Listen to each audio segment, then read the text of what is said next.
Hey crewmen, welcome to this Generation Trek video on the Generation Films channel. And today we will be looking at 10 little known features of the Enterprise E. Now, last time when we did Voyager, some people let their inner Simpsons comic book store guy get the better of them and complained that the little known features weren't little known enough. Seriously, don't you have anything better to do with your time? Oh, Captain Janeway. Lace, the final brassiere. Oh, hurry up, I'm a busy man. I guess not. Well anyway, don't worry, this time I have scoured the internet for the most obscure features of this ship.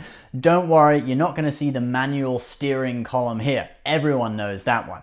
Anyway, let's go. Number 1. 11 torpedo launchers.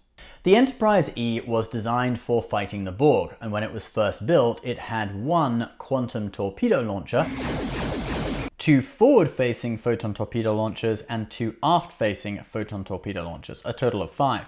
But before the movie Star Trek Nemesis, the Enterprise E went through a refit and 5 additional launchers were added. 1 double launcher facing aft on the saucer section, 1 single launcher facing forward on the front of the saucer section above the transporter emitters, and another just below the bridge, and 2 single launchers above and below the aft shuttle bay facing back. This meant that the Enterprise E could now fire torpedoes from almost anywhere on the body of the ship. This came in handy in their battle with the scimitar.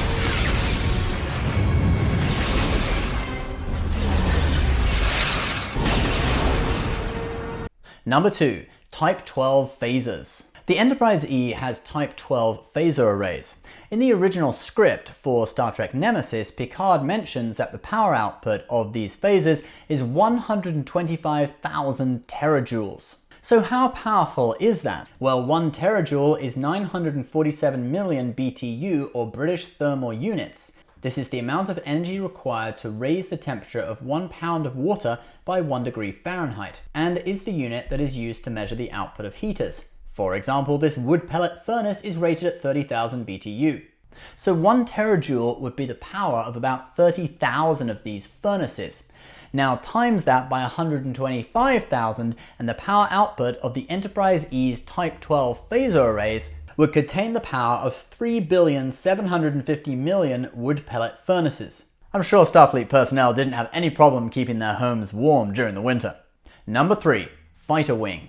According to the designer of the ship, John Eves, the Enterprise E was actually supposed to have a fighter wing that could be dispatched to protect the ship, as if that was necessary with 10 torpedo launchers and Type 12 phaser arrays. But anyway, John Eves drew several fighters suspended from the ceiling in his rendering of the main shuttle bay for the 2011 Ships of the Line calendar. They remind me slightly of an A-wing from Star Wars, but they are actually called McCall-class attack fighters. Starfleet didn't often use small fighters, but you do see some in Deep Space Nine, and we can assume that these ones would have a similar use. Number 4. Shuttle Bay Control Room. Sticking to talking about the main shuttle bay, John Eves put a shuttle bay control room at the door of the bay. Here's what he said about it. I remembered that on the original Star Trek series, they had these observation windows inside the shuttle bay, so that you could look at the shuttles from another deck. I decided the deck on the E could also serve this double purpose, that once you're inside the shuttle bay, the roof concaves up so that you have windows looking inside and outside the ship as well. You can see them here on the internal rendering of the bay and here on the outside of the ship. Number 5. Neck removed to decrease vulnerability. The original Enterprise had a very thin neck joining the saucer to the star drive section of the ship. This was made wider and shorter with the Enterprise D, but it was still viewed as a vulnerability. The Enterprise E needed to get rid of this weakness. John Eves said, "This was a special Enterprise designed for fighting the Borg, so I wanted to take out any vulnerability. I always thought the neck was a prime target. When it was attacked in the Rot of Khan, I thought, man, if they had hit that for just a few more seconds, it would have snapped off and that would have been the end of the ship." So Eves cut out the neck altogether and directly joined the saucer section to the engineering hull for a more sleek and compact design. Number 6. Hydroponics Lab. The Enterprise E had a hydroponics lab on Deck 11. It's mentioned in passing in Star Trek First Contact. Hydroponics is the practice of growing plants outside of soil and manually monitoring the amounts of nutrients and water you feed them. So what were they growing? Well, people often use this method to grow marijuana indoors. Considering the speed with which states are legalizing it, it'll probably be legal through most of the Alpha Quadrant by the time of the 24th century. But no, they were probably growing food for consumption, since real food tasted better than what Starfleet replicators could provide.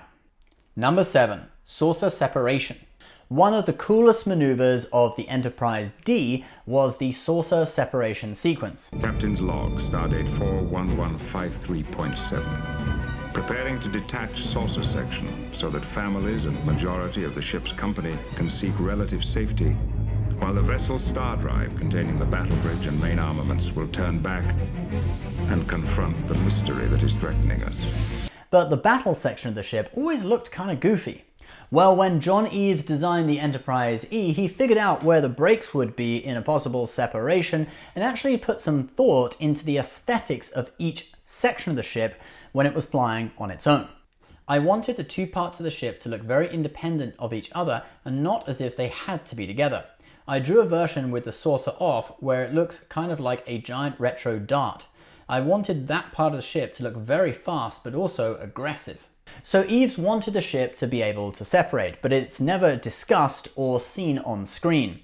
It does, however, happen in the novel Star Trek Resistance, where Worf takes command and separates the ship using a special cloaking device on the star drive section. They're able to get near a Borg cube unnoticed and neutralize the Borg Queen. That, however, is not considered canon because it happened in a novel and was never seen on screen.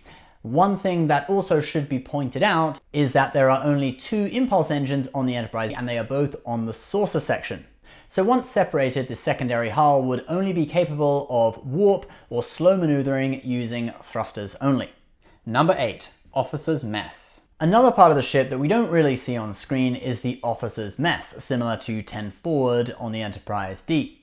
We do, however, get a glimpse of it in this deleted scene from Nemesis, where Worf is describing the delights of a Klingon honeymoon. Seems a very soft honeymoon. It's meant to be relaxing. Well, a Klingon honeymoon begins with the Kolomar Desert March, where the couple bonds in endurance trials. If they survive the challenge, they move on to the fire caves of Feklar to face the demons of Grethtor. The officers' mess was located on Deck 2 just below the bridge. In addition to this mess hall, the Enterprise E did have several forward and aft facing lounges. As well as a VIP stateroom that we see in Star Trek Insurrection that was located on Deck 10 in the saucer section, just like 10 Forward was. Although on the Enterprise E, Deck 10 is on the upper side of the saucer instead of the lower side, since the windows face up, not down. Number 9. Arboretum. Another thing visible on this cross-section diagram is what I'm calling the Arboretum. Basically an indoor park with plants and grass. On other versions of the Enterprise, it was always called the Arboretum. On the E, it's right in the middle of the saucer section of the ship. And now for our final little-known feature of the Enterprise E. Number 10. Seatbelts. During the battle with the Scimitar, this happens.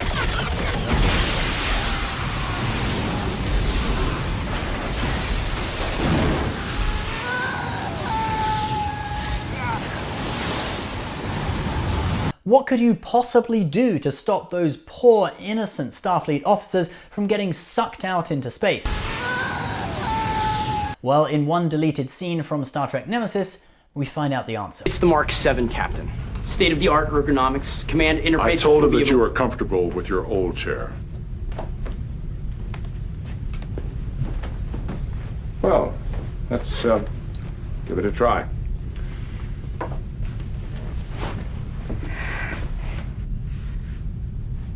Feels good. Try that button, sir.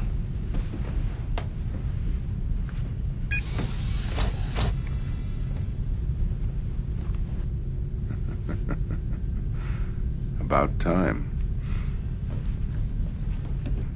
That's right, when the Enterprise is refit after the Scimitar battle at the end of Nemesis, they install the Mark 7 Captain's Chair, which has an automatic seatbelt to stop the captain getting sucked out into space when the front of the bridge is blown off. I just hope these poor con and ops officers get their own Mark 7 chairs too. Well guys, those are 10 little known features of the Enterprise E. I just hope they're obscure enough for you. Some people are never happy. Come on, comic book guy. You gotta pick someone. We've already read 3 people. Don't you latte-sipping leeches understand? I've seen enough of these Hollywood super hunks. We need a dumpy, unappealing loser. An everyman. Yeah. Anyway, leave a comment, let us know which one is your favorite. Give this video a like, perhaps subscribe if you're new, and we'll see you next time. Bye bye.